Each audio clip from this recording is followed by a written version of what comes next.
I've always believed that the first job of the federal government is to defend the country, and the men and women in uniform who risk their lives to protect us and all we hold dear deserve our full, unconditional support.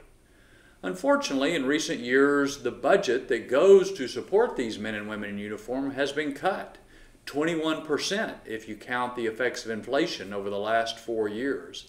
And on top of that, the President of the United States has used them as a political bargaining chip to try to force Congress to spend more on things like the IRS and the EPA. I think that's wrong, and they deserve better than that. So the Bipartisan Budget Act of 2015 gives them better than that. It sets the budget for the military for the next 2 years. It stops the cuts in defense and has some modest increases. But even more importantly, it makes sure that the president cannot use them again as a bargaining chip because their budget is already established for this year and for next year. That's the primary reason I voted for the Bipartisan Budget Act, because it does right by our military. Now, it's got some other good provisions too. For example, under the Social Security Disability Program, it has doubled over the last 10 years because they have opened it up to so many people. It has overloaded the system. Next year, it's not even going to have enough money to pay the benefits that it's supposed to pay. So one of the things this bill does is reform Social Security disability. It closes some of the loopholes that allow people to receive benefits they were not supposed to receive, and also says that there's got to be an extra medical review to make sure that people who qualify for the system are really qualified medically for Social Security disability. Importantly, this bill repeals part of Obamacare.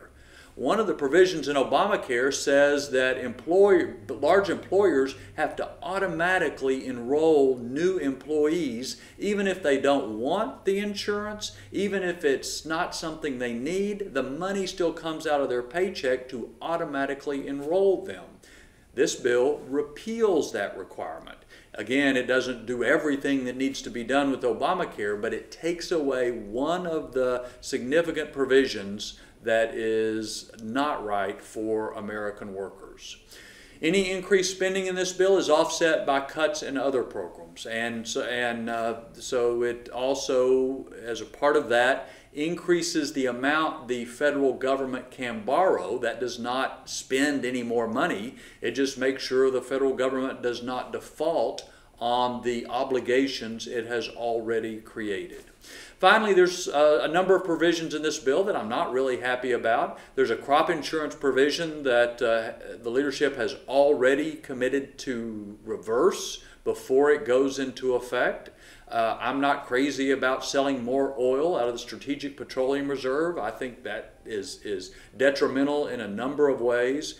So with any large bill, you got to weigh the pros and the cons. I found that the pros outweigh the cons, especially because of what it means for our military, giving them the support they need and deserve, and making sure the president can't use them as a bargaining chip anymore. If you'd like to get more information about this bill, I've got fact sheet and other things on my website. Would certainly invite you to let me know of any questions that you have. Thanks.